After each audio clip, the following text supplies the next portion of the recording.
আসসালামু আলাইকুম viewers, welcome to the Anar blogs. আজকে আম্মু রান্না করবে গরুর মাংস। তো প্রথমে একটি ডেকচিতে গরুর মাংস ভালো করে ধুয়ে নিয়েছি। তারপর সেখানের উপর কাঁচামরিচ দিয়ে দিয়েছি বেশি করে।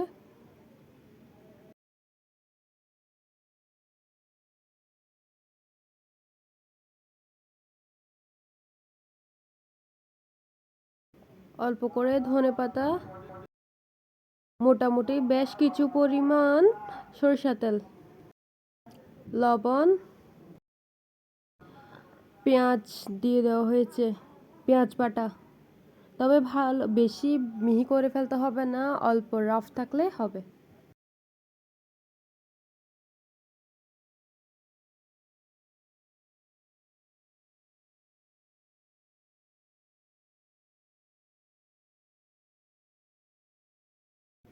অল্প পরিমাণ হলুদ গুঁড়ি,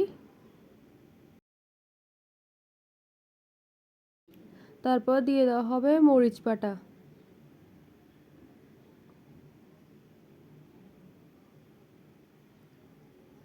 মরিচ বাটা একটু কম ছিল, তাই আম্মু অল্প করে মরিচ গুঁড়িও দিয়ে দিয়েছে।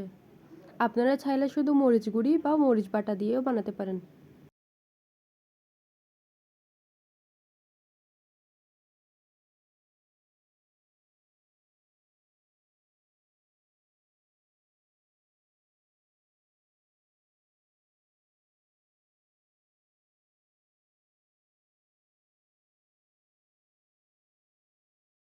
তারপর দিয়ে দেওয়া হচ্ছে আদা বাটা, রসুন বাটা,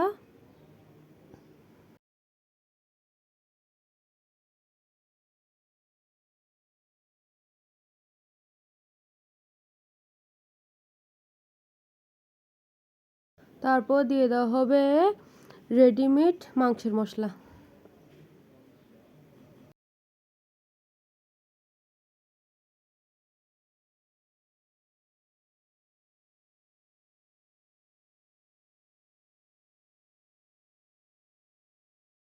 সব মশলা দিয়ে দেওয়া হলে এবার ভালো করে মেখে নেওয়া হবে, যাতে মশলাগুলো প্রত্যেকটা মাংসের গায়ে লেগে যায়।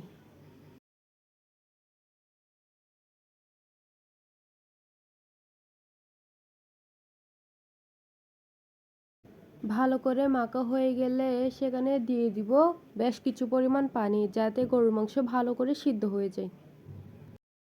অল্প করে টমেটো সসও দিয়ে দিবেন। আমার মনে ছিল না, তাই একটু পরেই দিয়েছিলাম।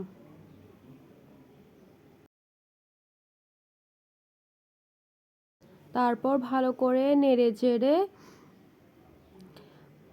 চুলার উপর বসিয়ে দিব, যাতে মাংসগুলো সিদ্ধ হতে পারে।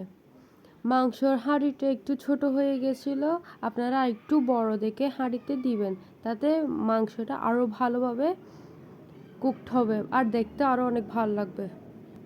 কিছুক্ষণ পর পর চেক করে নিব মাংসের মধ্যে বলক আসছে কিনা।